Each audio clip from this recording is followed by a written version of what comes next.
to do their bidding? Is this like somewhere like something back to like the Adam and Eve thing where they're like, now I get to tell you what Eve was a parcel of mouth.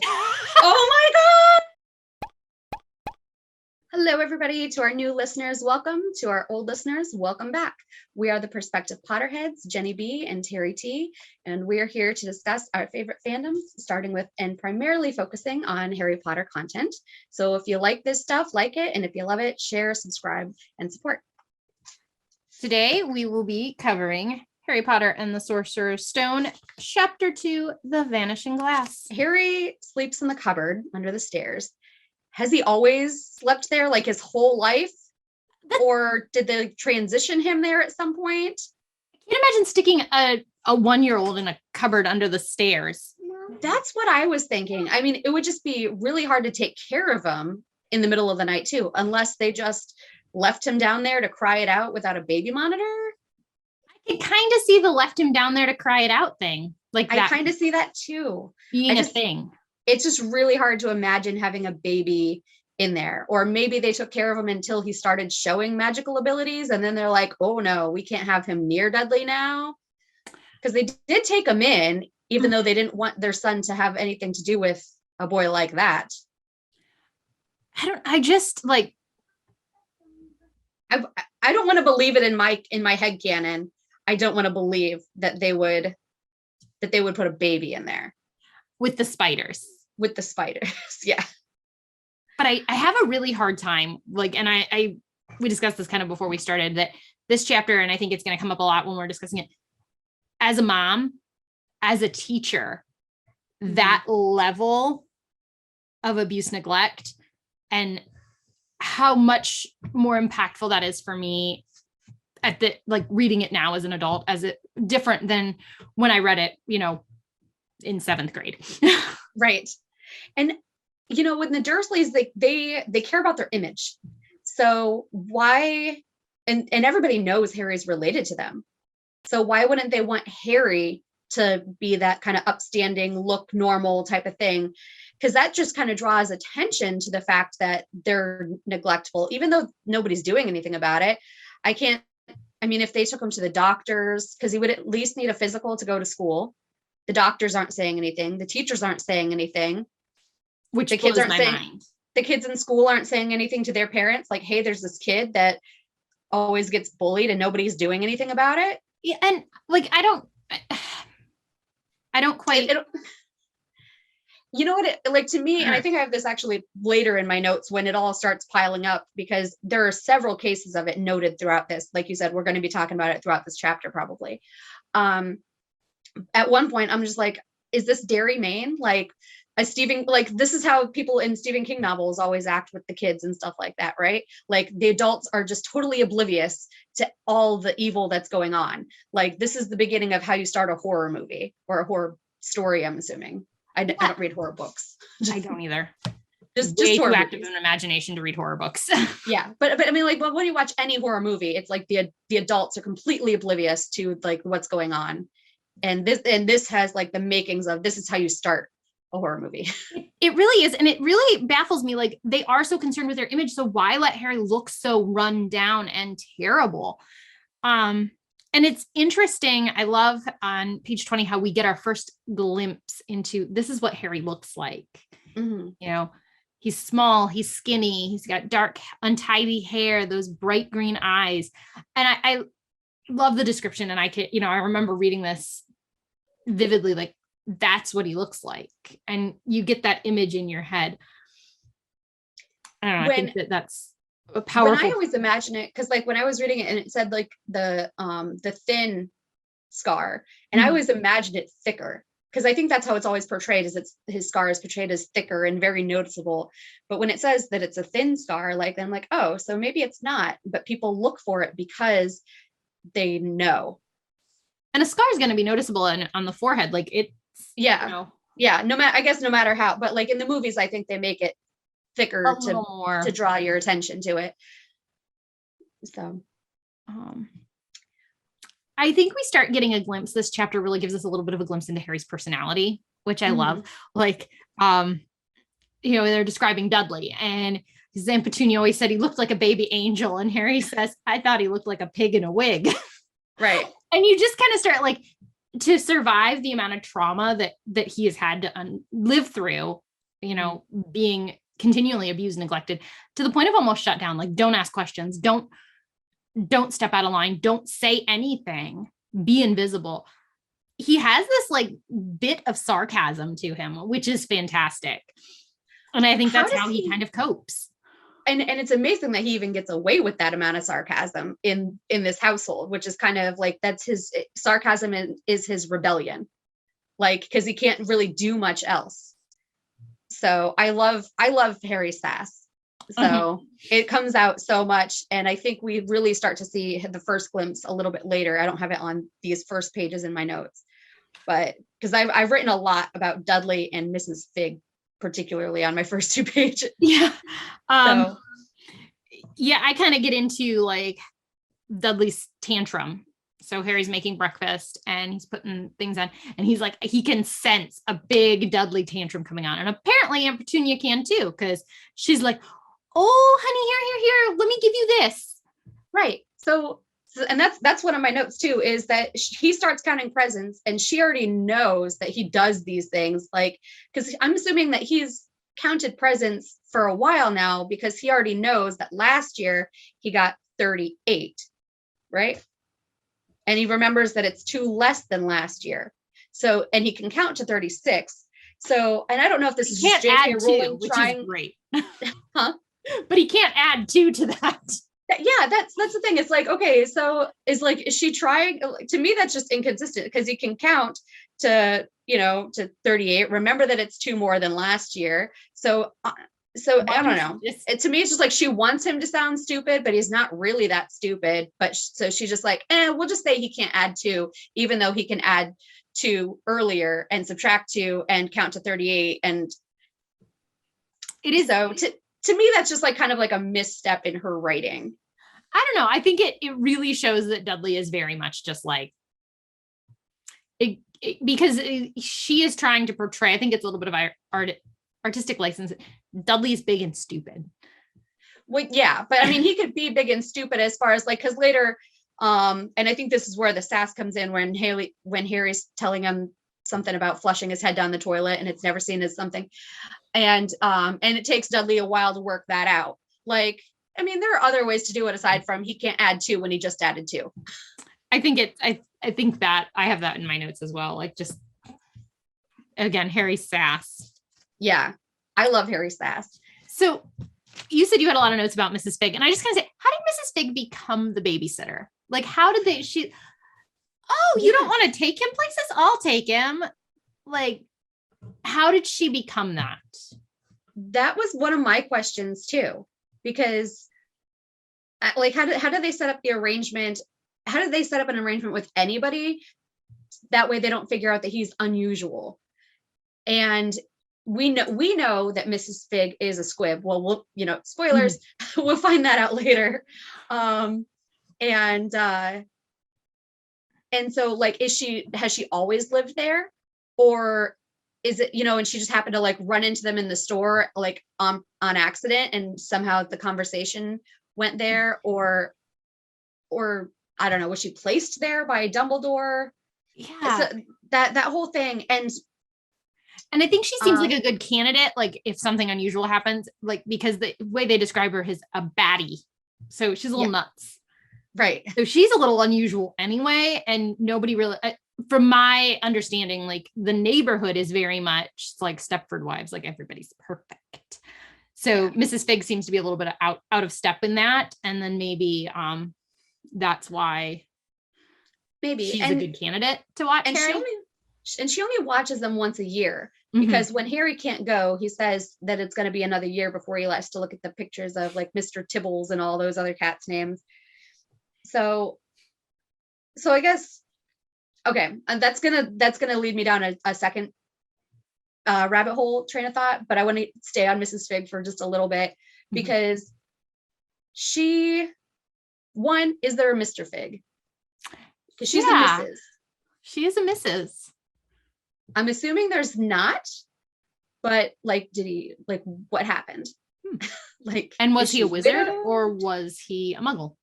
Yeah, because that's especially, you would think, is in the wizarding world how that kind of goes. Usually squibs tend to live in the muggle worlds anyway, so that they don't feel bad about it, Mm-hmm. about not being a part of the wizarding world. And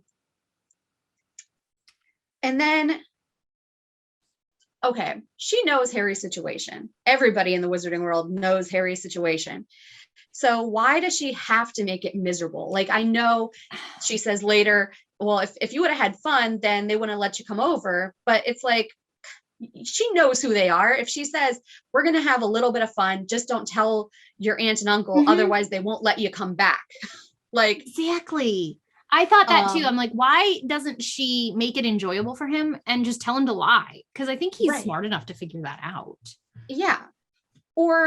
And does she do things deliberately to make it horrible? Or is it just, because her house smells like cabbage. Like, is she adding on layers purposefully to make this house just so horrible that she knows that he's not going to have a good time there? Or is that just once a year, he can go to a place that's not completely horrible, where it doesn't smell like cabbage. She could let him watch TV. He doesn't have to look at pictures of the cats, even if it's not like super fun. Let's go on water slides and slip and slides, like, just not overly horrible either, though. I had the similar thought. Like, why couldn't she have made this at least tolerable? Yeah. Show him some love and compassion, because he gets it nowhere. Right. Which I think that comes up again. I have at the end of my notes. Again, like at school, he has no one. And he says that. Not a single teacher. Like, he's not a bad kid. Like Dumbledore, when he talks to Snape's like, he's arrogant and this, that, and the other. And Dumbledore's like, he's a delightful child. All the other teachers think so too. And, so he can't have been this like bad kid. I don't think so. I mean, it says on here too, like, he goes to school in baggy clothes and taped up glasses. Like, they know who he's related to. They've seen Dudley come through the schools, because until this next year, they've been in the same schools together. Mm-hmm. And so they know they're related, and they can see Dudley in his nice stuff. Yeah. And yeah, they must know he's being neglected, and yet none of them are doing anything about it. Yeah, the neglect the neglect bothers me. And the fact that nobody does anything about it, not a teacher. The only other thing I can think of is there some sort of thing with the magic that kind of like puts up blinders for the muggles? Because here's the thing, and I don't know how the system works in Great Britain, but if I see a kid that's being abused, neglected severely, Harry arguably is being abused and neglected both, I report that. Social services gets involved. So is there just constantly somebody obliviating people and letting this happen? Interesting. See, I've heard the theory before about, because there resides like a piece of Voldemort's soul in Harry, and so he's like part of that Horcrux, that like, how it makes when Ron gets too close to the Horcrux, it starts making him angry and stuff like that. That Harry kind of has that kind of power around the people around him. That the people who get close to him, he just kind of, like, the Horcrux kind of makes them irritable. I don't know. But that would happen in the magical world too, wouldn't you think? Yeah. And I would think it would happen on either side, but maybe Muggles are more susceptible to it because of what reasons? Magical reasons? I don't know. I wonder if there's something to do with that enchantment that Dumbledore cast that kind of makes people like just not see or not engage as a protective mechanism. I don't know, but that just like, and I have to only be on Muggles, because other people do try to come to Harry Like not as far as like taking care of them or like super interactive, but bowing to him and shaking his hand and things like that. Mm-hmm. So definitely Daedalus Diggle. but like that, like the headmistress, she sends an angry letter to the Dursleys about him climbing the school building and nothing about the reason why he ended up on the building, because he was being chased by bullies. Mm-hmm. So Dudley gets away with all of this stuff at home, at school.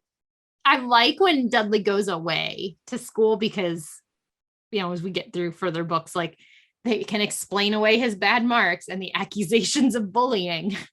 Yeah. They cannot explain away the fact that the school outfitters will no longer stock his size because doesn't Harry say he's achieved roughly the size of a baby killer whale or something like that? Yeah, I think so. Yeah. Again, Harry Sass. I think that's book 4, but love it. Love it. You mentioned him ending up on the school roof. Mm-hmm. And I kind of wanted to say, like, the Dursleys have to know that this is not working. They're not squashing this out of him because his hair grows back overnight. That sweater shrinks. He jumps and ends up on the school roof. How do they, like, they have to know it's not working. Yeah. I think I have that in here somewhere too. Maybe not. But I do have something about, like, when she cuts his hair, she grabs the kitchen scissors, which, I mean, she must have been like so frantically obsessed and upset about it, because I do not see her using kitchen scissors on anything but their purpose. Mm-hmm. Because of just who she is and how uptight she is and how clean her house and things need to be. So that just kind of tells you how obsessive she is about trying to squash all of this magic out of him. Yeah, she's ranting, going for those kitchen scissors. And that sweater that she's trying to pull over his head used to be one of Dudley's horrible old ugly sweaters. If it's that ugly, why would Dudley ever have worn it? I see Dudley as he will do things if he thinks there's something in it for him. Oh, you really want me to wear this sweater, mommy? Sure. I need XYZ. Yeah. He's very manipulative. Like, he only tolerates Aunt Marge's hugs because he's well paid for them. Right. Oh, maybe Aunt Marge gave him that sweater, and maybe he was paid to have to wear it while she was around. Yeah. That makes sense. I could see that happening.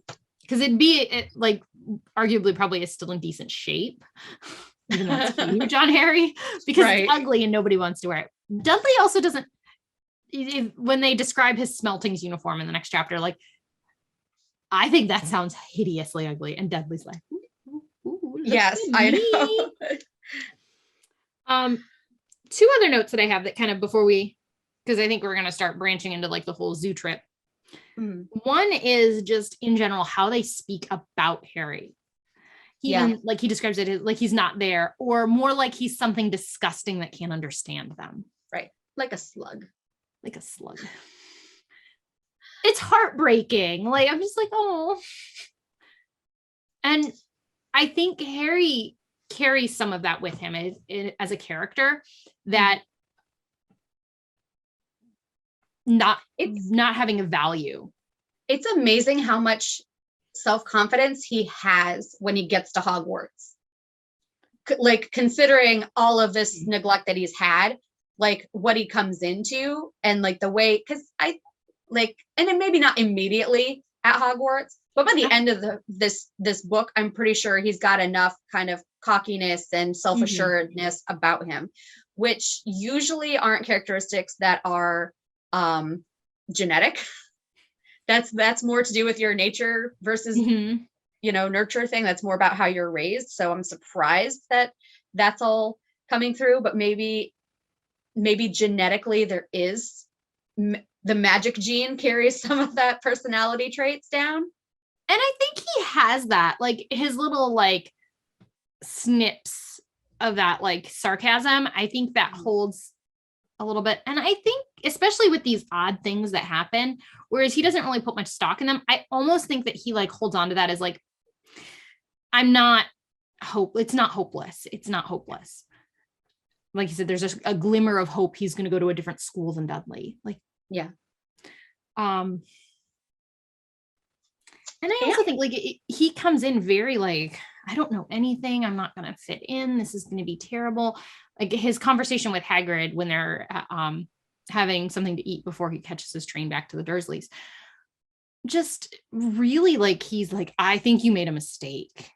Yeah. And even like when the Sorting Hat's taking a while to deliberate, like, oh no, right. It's not going to sort me.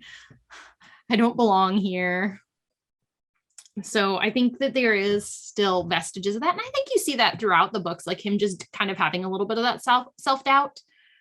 Yeah. I just think that it would be, because like me personally, like I was raised and like, you know, my family loved me and stuff like that, but it's like, I'm still this very self-conscious person despite having all that, you know, and it's like, so for me to see Harry as like this, having as much confidence as he has in that situation that he was in. And that's just kind of like, because he does like, I mean, I know what you're saying. Like there are definitely, he's definitely behind where he should be, but also I think Dumbledore wanted it like that.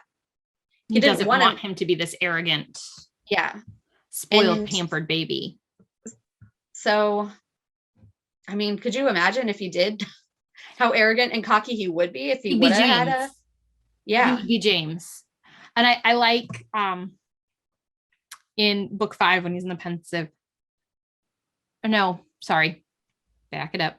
Book 7 in the pensive when he's reliving Snape's memories and they see James for the first time, skinny, dark-haired, but with that indefinable air of being loved, even adored. Yeah. And I remember reading that and thinking, you know, those kids as a teacher, you have that kid that you know comes from that at home, that place of love and adoration. Mm-hmm. And you have the Snapes and you have the Harrys and you have the, you know, those kids that don't have that. Yeah. And that's the thing is like when you see the kids come into the classroom, even when you know, like, and you make that phone call to children's services because you know that there's neglect going on, like that's pretty much all you can do is make that call, but they don't always follow up on it. Or if they do, there's like not enough evidence to actually take anything further. The other thing with that is that is all you can do from a legal standpoint. My personal, when I'm in that classroom, I can love them. I can give them that sense of belonging, that sense of safety, that sense of connection to the best of my abilities. Yeah. Some of the kids don't want that, but I feel like if I go out of my way, and I even have to challenge myself with the kids that are hard, you know, what can I find in them that is a loving characteristic? Because they probably need that love more.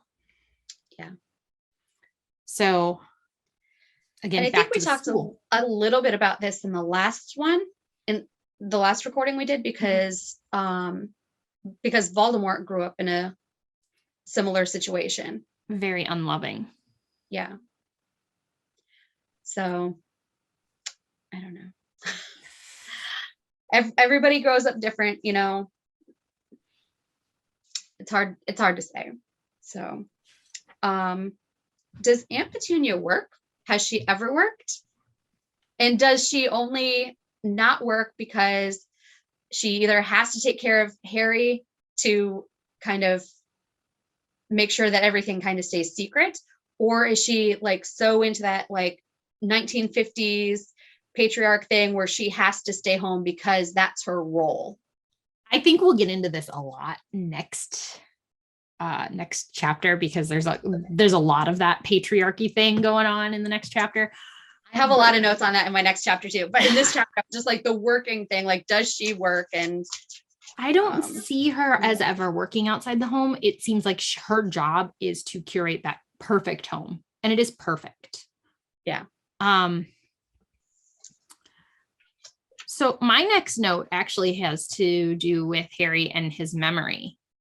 And he must have a fantastic memory, because he talks about, like, he dreams about the flying motorcycle, and he's like, I've had that dream before. And he chalks it up as a dream. Right. But it's not. He's remembering riding on the motorcycle with Hagrid. Mhm. Or did Sirius take him for rides before that? I can so see Sirius driving that baby around on his motorcycle. I totally can too. And I can see like Lily freaking out about it. James, you let him do what? You have the same like imagination of like just, oh my gosh. And it's interesting that he brings it up. I think sometimes he slips and he just like wants that recognition. He's like, oh yeah, I had a dream about a motorcycle. It was flying, without thinking. Because he says, I know they don't want me to talk about anything acting abnormal. Right. And it's so weird because the Dursleys try so hard to be normal that they are abnormal. Like their overreactions to his dream, mentioning the flying motorbikes, like swerving the car and almost crashing in, like that is an abnormal reaction. Like that's going to draw attention to you when you don't want that attention on you because you're making this a flying motorbike. What in the world? Like I've never. It's interesting that you brought that, but I think that's true of anything. Like the more you try to like fit into a box, the more you like draw attention to yourself. I've embraced the fact that I'm completely crazy. It's much more comfortable. Absolutely, me too. And people pay less attention to it. And my candles are burning and stuff like that. So I'm embrace the mess. But like, okay, so that's the thing is like, we're human, right? Mm-hmm. And even like the normalest of us do weird things or say weird things from time to time, because that's a normal human thing, is to be a little weird. And so then there's Dudley, like, and he doesn't watch the news. They bring that up in, I think, the 6th or 7th book. Fifth, and because Harry is watching the news. Right. And again, it changes every day, you see. And Dudley's not interested in the news because he's a normal boy. He doesn't even know who the prime minister is. Right. Most kids don't, right? And that's normal for them. So most kids have an imagination and they're trying to squash it out of Harry. But what about Dudley? Does Dudley ever say, hey, I had a dream about a flying motorbike, or probably a flying piece of cheesecake? But like, yeah, like, do they repress that in Dudley as well? Or does Dudley repress it himself because he sees it? Like, how do they deal with Dudley's imagination? I don't think Dudley has an imagination. I think Dudley is, and imagination is not something, while it is natural, it has to be nurtured. Dudley doesn't strike me as the type that independently plays. Well, imagination is built through play. So you have a child that has TV, VCR. I love that the technology in this is so dated. It makes me smile. A TV, a VCR. Right. He does have a computer. He has a video game, and it seems like he has the best of these things. But it doesn't seem like there's a lot, like his play, and being a bully also shows his inability to play. Right. In my opinion, like kids that are bullies tend to not play well with others or be able to engage in that sociodramatic play. And we talked about this separately. I think I messaged you about screen time, and that when you're younger and you have that extra screen time, that it inhibits your social emotional growth. And particularly in your sense of being able to regulate your emotions, like to calm yourself down and stuff like that. And I can see them just kind of giving him all of that tech, giving him that screen time because he wants it. So he's going to get it. And it's just easier. It is. It's so much easier. Sometimes. And from a parent perspective, it is sometimes easier to just be like, here, have a tablet. And I try to reserve that for things that are like really important. So like when we have to take my grandpa's dog to the vet, like we don't take tablets out of the house typically, but like I had to trek 4 kids to take this dog to the vet, and I didn't want them like acting crazy in the vet's office. And I knew like we could take little toys and coloring books and drag, but it was going to be a pretty short visit. I said, everybody can bring their tablet, but you must sit with it. They sat for that 20 minutes of vet visit. Fantastic. I'm not going to use that at the grocery store. I've seen it in the grocery store, and I'm not judging. No judgment. If that is how you have to do it to get your grocery shopping done, do it. I'm lucky.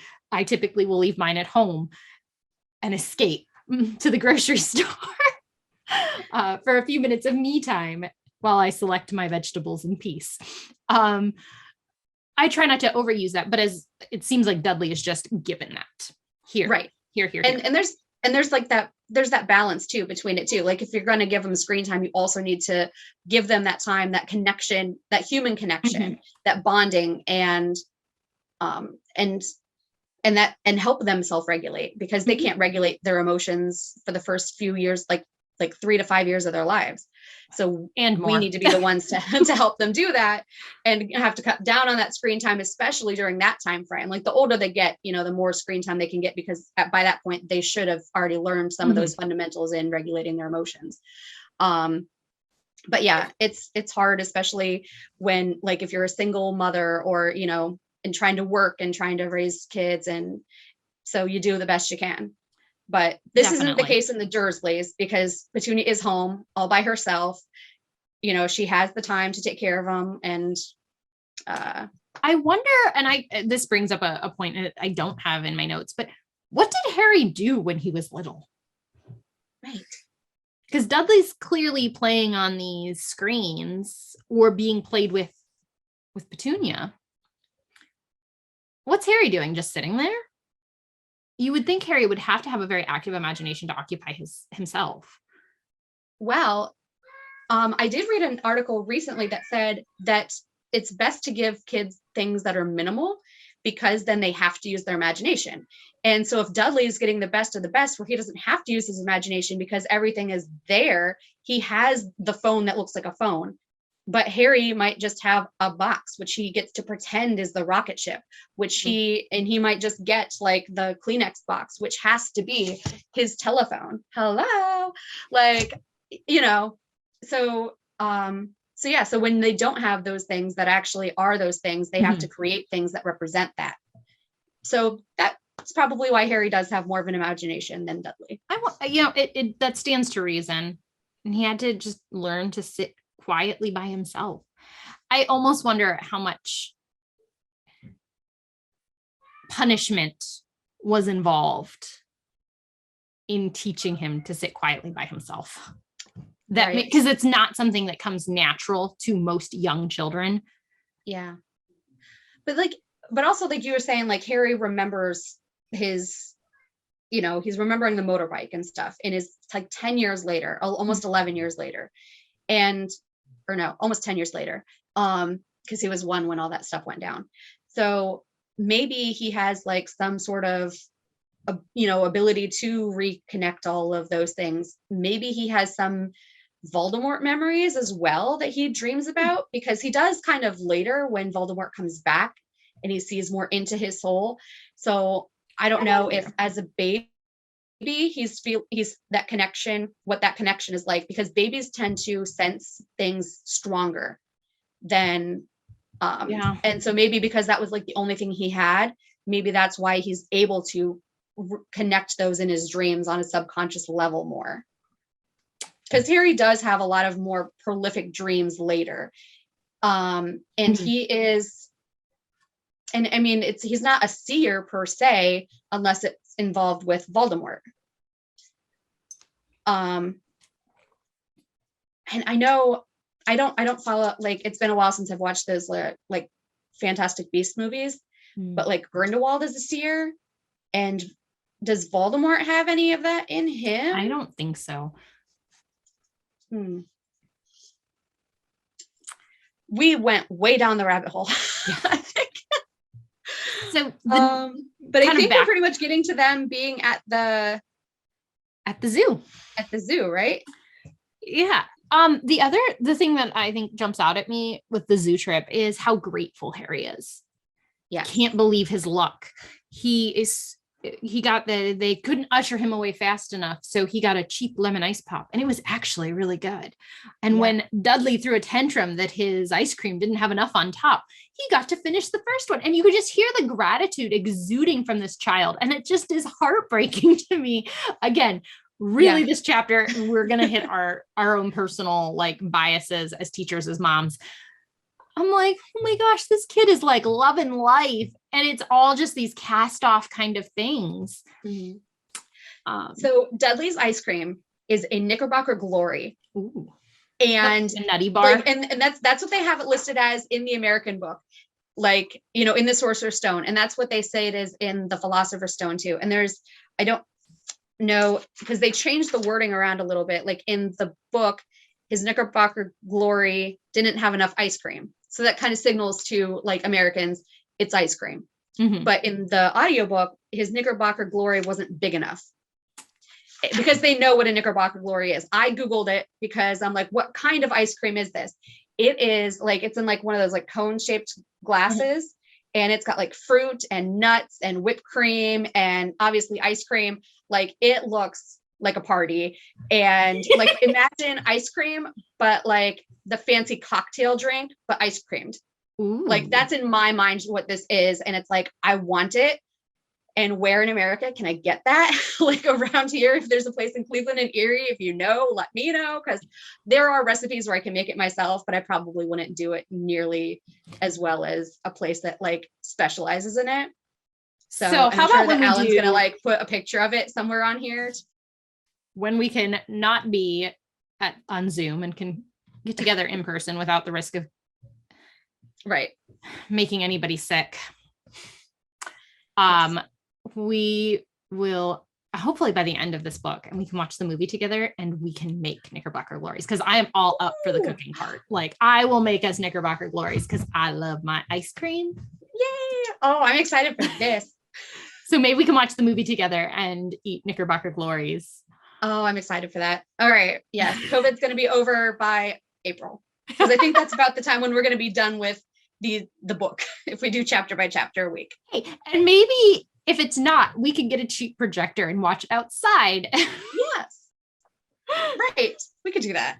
We're going to make this work. We're going to get those Knickerbocker ice creams. Those sound delicious. Knickerbocker Glories. There we go. I love fruits. I love nuts. And I love ice cream. It all sounds delicious. And whipped cream. Yeah. I'm not a fan of whipped cream, but the rest, I can eat it. A little Mine will be dairy free. Still good. The other thing that kind of just with this child that isn't endured so much, his emotional maturity at 10 to feel like he feels pity for that snake. He goes, well, I have it bad, but at least I get to visit the rest of the house. This poor snake has to sit here with people banging on his glass all day. Like I was like, wow. So how does the snake know to like kind of wink at Harry? Like can he just sense that Harry, because Harry doesn't say anything. He's just kind of staring at him, like, you know, with that pity kind of thing. And it's like, but I mean, how does he like, can a snake sense that you can talk to them? They just know. Snakes just know. Well, so the only reason I say that, and this is an assumption I'm making. Okay. But when in book 6, when they're going through memories of Voldemort and Dumbledore talking, and Voldemort says, well, at this point, it's only Tom Riddle. Young Tom Riddle says, I can talk to snakes. They find me to talk to them, like when we go to the country. So the snakes seek him out. Okay. That's weird. I'm why do snakes trust people like wizards that can talk to them then? Why? Parcel tongue, it seems like it's more of an ability than just talking to snakes. Like, right. I so think why do snakes want a human to converse with? To do their bidding? Is this like somewhere like something back to like the Adam and Eve thing where they're like, now I get to tell you what Eve was a parcel of mouth. Oh my God. Okay. This changes all of my beliefs right now. I just gotta rewind and I'll think about, I'll reflect on that later. I don't even know. Oh, okay. So then my next one, while we're on parcel tongue, parcel mouth, and I always mix those two up. A parcel mouth speaks parcel tongue, right? Yeah. I think I got that right. But they're separated by the glass. So how does the snake hear him through the glass? And when Harry talks to him, I assume that he's speaking Parseltongue at that time. But still, there's that. I'm assuming it would have to be pretty thick so that the snake, doesn't bust through it. Mm-hmm. Magic. I'm gonna go with the traditional out. It's magic. It's magic. We just get a little counter on here for how many times we have to use the magic out thing. It's magic. It's magic. So, and go ahead. This whole scene, there's a couple things that just kind of are like, huh. One, how did Petunia and Vernon not immediately blame Harry? It takes Pierce saying, I saw Harry talking to it. Right. But no, the glass vanished. This is clearly a magical situation. And I'm loving that the baffled zookeeper, but the glass, where did it go? Where did it go? And my question to go with this, do you think the snake got away? I know there's a whole headcanon where that snake is actually Nagini. I don't know if I fall into line with that. I don't think I do. I don't think she's the same type of snake. And I also think there's a tie-in to the Fantastic Beasts series, which I've only watched them a handful of times. But there's a tie-in with Nagini. So I don't think she's in a British zoo. Right. Yeah, I don't think she is.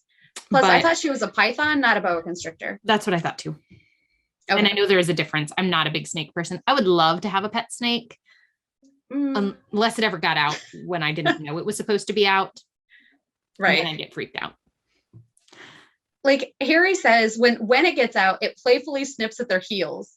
And I'm okay, it's one thing that you're not afraid of the spiders that fall on you in your closet. And it's one thing to not be afraid of snakes at all. But when a snake is nipping at you, nip at Harry.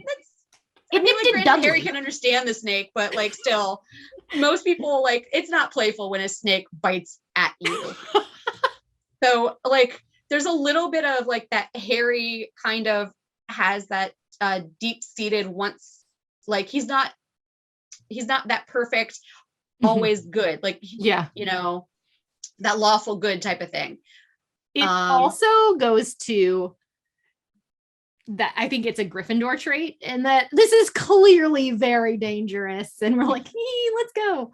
Which again, there's a lot to be said with ADHD, and the people in my family that are strongly ADHD are Gryffindors, and I think it has to do with that lack of impulse control. Because they're not afraid to do things, to mess up, to make mistakes. And sometimes I think it gives you a twisted, oh, really, that was dangerous. Whoops. You looking back, you're oh, wow, that was a bad decision. Right. Yeah, let's climb up on this dragon. I'm not sure how we're getting down or what's going to happen next, but this is our way out. Come on, guys. Right. So I think there's a little bit of that too in that circumstance. Hey, this giant snake. Oh, bad idea. Yeah. And do you think Pierce, because you mentioned him saying something, the Dursleys don't notice anything till they say something, but do you think Pierce wanted to get Harry in trouble? Probably. By saying that? Yeah. I think so. Because I know Pierce is like a rat. Yeah. And I know he's the one who holds the hands behind them when Dudley beats them up and stuff. Mm-hmm. So his parents must be just as oblivious as the Dursleys, I would assume. Yeah. It sucks. Parents in these things suck. Yeah, really bad parents. Yeah. Muggle, in the Muggle world, I'm not saying although right. I do have a comment while we're on the topic of Harry Potter parenting. Hermione's parents, she never comes home. And they're just okay with it. Go ahead and stay the remaining weeks with that boy at your school. Yeah, just hang out with the Weasleys all the time. She's at the Weasleys almost all the time that Harry's at the Weasleys after book book 2. She's there all the time. Her parents are just oh, okay. Right. But do you think she does memory charms on them beforehand? I don't think so. I also think that Hermione is incredibly mature. Mm-hmm. she's got a really good head on her shoulders most of the time. And I think her parents just trust her judgment. There's got to be some sadness. She's an only, and she's just not there. I'd be really sad. Like, I have a hard time like letting my kids go away. But I think both of her parents being dentists, like being doctors, they might just be very career driven, and Busy. maybe they didn't have enough time for her before, which is why maybe she put all of her effort into her schoolworks to kind of get noticed. But then I can see also in like the Muggle world, she probably got picked on a lot in school for being nerdy. And bushy hair, big teeth. Right. So I can see her wanting to kind of have that escape into the wizarding world for her own reasons. So, and her parents are very supportive of her education, because I think in one chapter in a book later on, she says that she told her parents that anybody who's serious about their OWLs is staying at Hogwarts. She doesn't stay. She's lying to them. She's not at Hogwarts. She's at Grimmauld Place. Right. So, I mean, it is what it is. It is what it is. Yeah. I think that's more of I think she has more of that kind of like, she's not like physically neglected, but just kind of there's an emotional neglect and that at some point, as far as like her parents, like just not having the time for her because they might prioritize other things. I think she's very adult, and she's allowed to be very adult. And I almost wonder, being an only, and especially if she doesn't have a lot of friends in the wizarding world, or I mean in the Muggle world, sorry, that her parents are like, oh, you've got friends? Cool, go for it. Yeah. And well, one of the things, like statistically with children who are only childs, they do tend to gravitate towards like older people and have like that more of an old soul thing, because they don't have anybody their age to generally talk to. So they talk with their parents' friends, their aunts, their uncles, like their grandparents, things like that. First-hand experience too. That sounds about right.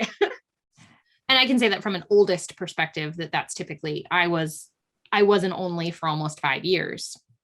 I spent the majority of that like really hardcore development in the company of adults. And I can say that my oldest, she was 3 when I had my second, but she's like with me and with her oldest grandchild as well. Like I had some cousins that I could play with. She did not. She was the only, like, my family, we're just now starting to add on babies, hopefully. Yeah. So her closest playmate was my youngest sister, who was 9 years older than her. And she has a little more of that maturity, old soul. And I kind of wonder like how that would skew how I handle her if she didn't have the littles with her now, like if she was our only instead of one of 4. Right. There's a lot of psychology talk in this. Yeah, we're really showing our cards as moms, as early educators. Something about this, when he gets punished and he gets sent to his cupboard, his longest punishment ever, which we'll get to. But something he talks about is wanting a watch. And the watch is interesting. And I've come up with some things that I've noticed that hit themes. A watch is the gift that you get when you come of age. The watch, they mention it quite a few times during Goblet of Fire, because his watch spent an hour in the lake and doesn't work anymore. So I just think like it's interesting how Rowling, like something very seemingly mundane, has a little bit of meaning to it. So that was something I noted. And there's I think it's in the next chapter when he gets the watch, right? One of Dudley's old watches is in there. And doesn't he fix it? Dudley got a watch for his birthday, but he fixes the alarm clock. Oh, okay. I thought it was like a really strange transition when it's just like, you know, he's in his cupboard and like, this is his longest punishment. And then it's just like, and he's like wanting to sneak down for food. And then all of a sudden he's like, it's been 10 years since he's been with the Dursleys. Let's talk about his family and some strange, like, it's just like a weird transition to me. So it does seem like you're right. It's kind of abrupt. Yeah. It's necessary information, and I don't know where she would have fitted in. Right. Or like if there could have been like some sort of connecting sentence to it, or, if but I kind of picture it, where, when you're just like laying around thinking and your mind just kind of goes from one thing to the next thing. And then you eventually get down, like, how did like they our get conversations? Yeah. How did my mind get all the way onto that? So I imagine that's kind of the path that it took, but she just kind of skipped some of those the connecting in-betweeners. Yeah. The other thing, and I actually had this written down and I will bring it up, and I think I brought it up again. I brought it up last time. I know I have notes on it for the next chapter as well. So when he's talking about these strangers, and strange strangers they were. Yes. A man in a violet top hat. A man in a purple coat. A woman dressed all in green. Colors are really indicative of the magical world. Like when they're discussing that dull gray Tuesday. Yeah. So I just kind of think of the Muggle world as being very drab, whereas the Wizarding world has those pops of color. So like an emerald cloak, a violet cloak. Mm-hmm. They have this, and I've picked this up again, like I said, last chapter, the next chapter. I'm sure those colors are going to persist. And even everything about Hogwarts is brightly colored. The colors of the houses, they're not dull. Like it's not like some dull, boring thing. It is these bright, beautiful colors. I actually have that written in here. I think it's in my notes for next week about the different shades of green and purple are mostly used, it seems like, out in the Muggle world. And then like as far as their cloaks and their eyes and like everything that stands out is green or purple. And then anything that's like blonde or blue seems to like have like a negative attribute with it. So, because that's what Vernon and Dudley and Draco, they're all blonde and blued. They're all blondes. So, and a lot, and like further down the road, like we know a lot of the wizards are redheads. Harry's mom, all of the Weasleys, all of the Weasley, and the Weasleys have a pretty extensive family because another Weasley, like the distant Weasleys as well. So I'm just wondering, like, how many other, and again, like Lily being a redhead, but her sister is a brunette. Like, is there some sort of blonde? Petunia is also blonde. Is she also blonde? She's blonde. Okay. Which is interesting. Again, you think Stepford Wives. Yeah. Perfect blonde. Because remember, that was your mom's comment that Petunia's not blonde in the movie. Right. And in the movies, oh my gosh, because they cast so many perfectly people who capture their essence so well that you just like instinctively, when I think of Petunia, I think of that actress who plays her. And I know like Dudley and Vernon for, because the pig in the wig and all that stuff. When for Harry, I always see, or for Dudley, I always see the blonde in my mind, but I kind of like mix them, like book and movie Dudley. I think the only movie character that is who I see when I picture them when it's being read, when I'm listening to the audiobook or when I'm reading it, is McGonagall. Yeah. Maggie Smith is the essence of McGonagall. And I just, that's who pops into my head. She looks the way I would have pictured McGonagall to look. And I'm really glad that I got to read the books before the movies existed. I never did. So I have a hard time. And I'm one of those people that like, if it's a book, I would rather read the book first. And I was like, that ruins the movie. Yeah, the book's better anyway. There's some movies, we were just watching something on YouTube and they were like doing a review of this movie and Matt's like, I've never seen that. And it's like, really? Because it was an 80s movie. So it surprised me because he's seen like every 80s movie. And I'm like, I want to watch that too. So I'm like, but first, maybe I'll read the book. So that's how I've selected quite a few books. And it's interesting. Like, I'll be like, oh, that movie looks good. And someone's like, oh, it's a book. I'm like The Circle, Red Sparrow, which is phenomenal book, by the way. Gotta love like Russians and spies and all that. Right. Well, like the Hunger Games, so much of it is internal. Like if you put it on screen, you miss half of what's going on. Like the internal struggle that she's dealing with, her depression, and it's it does not come through on the screen at all. No, it does So, not. I don't think I ever finished even watching the series, but I read the books, reread the books all the time. I love the books. I can't, I just finished Game of Thrones last summer, I believe it was, the summer before, and I started watching the series. First season's not too bad. The second season, I can't. Like, this is not the book. And I was just like, I've stopped watching it because, like you said, it's just not. The books are so full of depth that. Yeah. I got that way with True Blood too.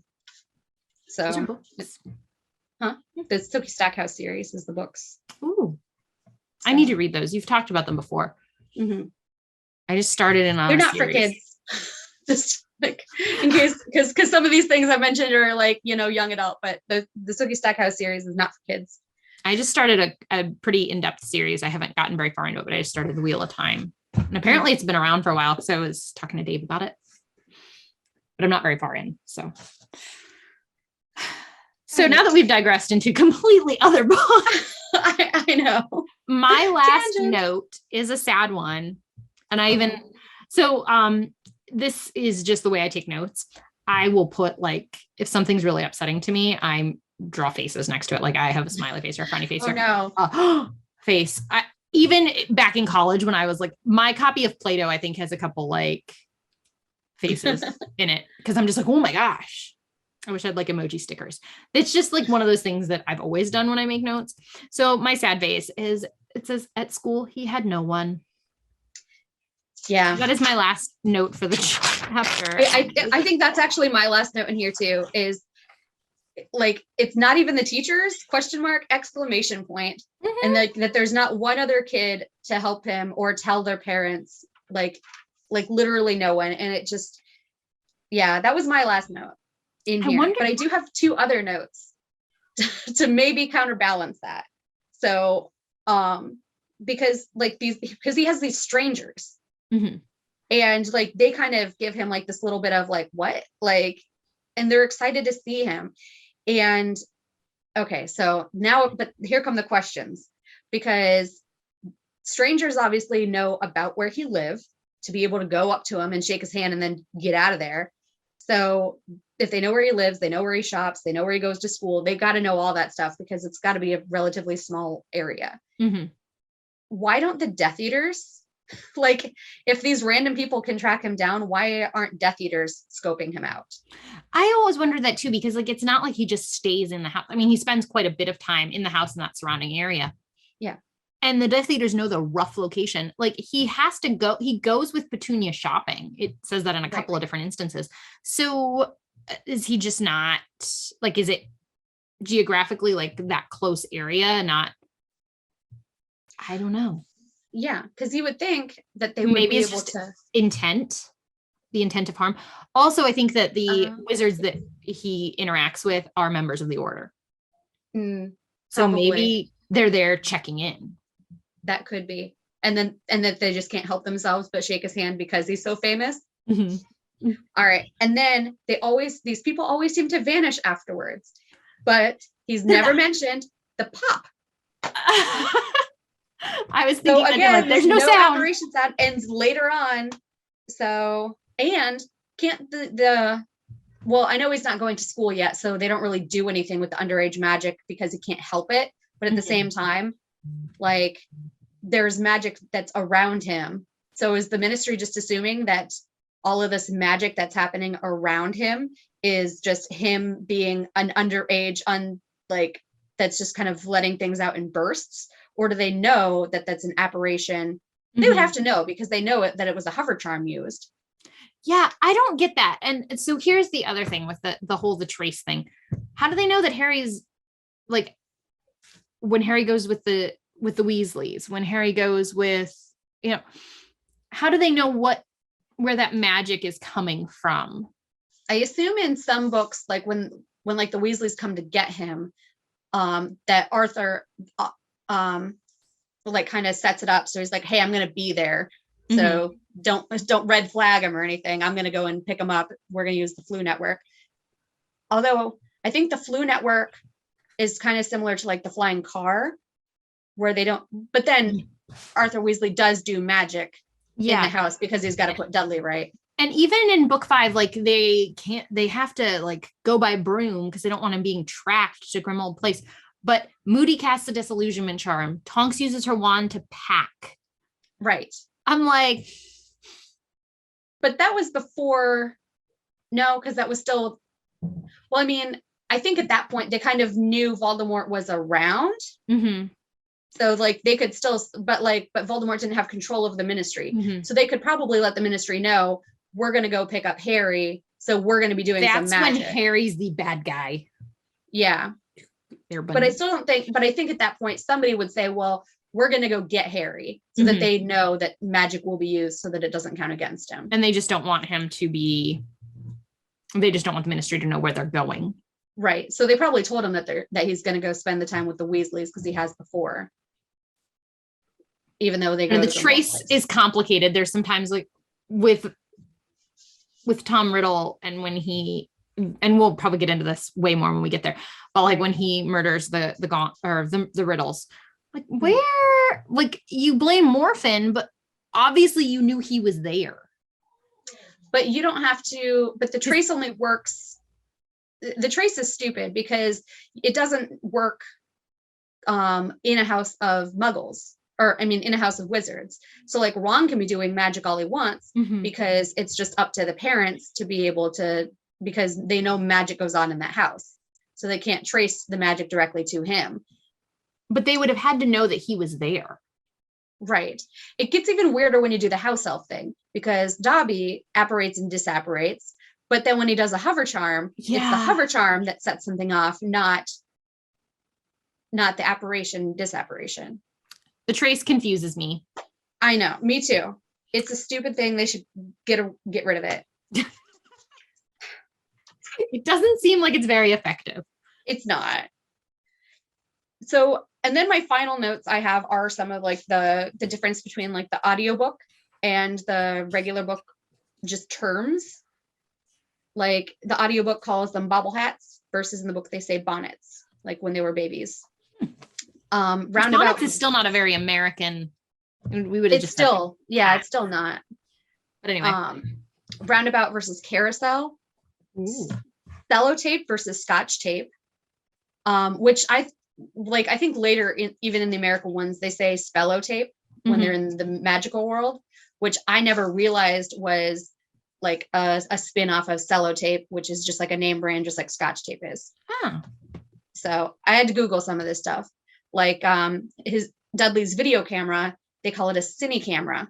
And I had to Google this too, because I'm like, what the heck is a cine camera? And it's like cine as in cinema, like they abbreviate the telly for television. And so, but apparently, like if you actually Google like cinema cameras, they're actually used for like making like movies. Like they seem to be like more top of the line than just like a regular video camera. Very expensive in the 90s. Yeah. Which makes sense. Yeah. Video recorder versus VCR. They go to a hamburger bar in the thing, but they go to a hamburger restaurant in the book. Cinema versus movie, holiday vacation, fringe and bangs, jumper, sweater, bobbers and puffballs, a glove puppet versus a hand puppet, bins and trash cans or dustbins and trash cans, which sometimes they'll interchange it. And like in the American one, it's always trash cans, but in the British one, it's either bins or dustbins. Like they'll change that up. I don't know why. Sometimes it's bins and sometimes it's dustbins. I noticed that like in the later books, they take out less and less of that British. And I wonder if it's because people are already hooked. Right. So you don't need to, like, we don't need to pander to us Americans. Right. And because like some of these things are, you know, like motorbike, motorcycle, we know what you mean. And I think in later books, and that's why I was confused, because I was like, no, I think they refer to, but they do in this book, they refer to it as motorcycle, but I'm almost positive that later on they refer to it as the motorbike. Same thing, like dustbins comes up, Moody's dustbins in book 4. And then I think when he's getting ice cream, it's the difference between like a lolly and an ice pop. So just random, really random things. And every once in a while there's like a that or a witch or a toward or a towards that's switched, but that's minor grammatical things versus the actual nouns, which are weird. And I already talked about the Knickerbocker glory being not big enough. Sounds delicious. It does sound delicious. I'm excited for that. I'll have to look that Something up to now. look forward to. All right. So, anything else we got to say about this book? I think this This chapter? we kind of rabbit holed a lot with our We did. perspective in being early educators. Mhm. And that really kind of there was a lot of bent to that. And I think just knowing the other books that there is going to be less and less of that as we move forward, because one, he gets older and it's well beyond my scope. And yeah, two, he spends less and less time with the Dursleys. Right. I mean, not that there aren't great, not so great teachers at Hogwarts that we'll get into. We will. So. But I think that really kind of sums up our. Yeah. So that's our perspective on everything, guys. So let us know what your perspective is of this stuff in the comments below. And we want to give a thanks to everybody who's watching this and to our families for giving us the time to do this. And Alan, who is our editor. And so thank you, listeners and supporters. So remember, like, share, subscribe, support. And until next time, stay safe, keep faith. Good night.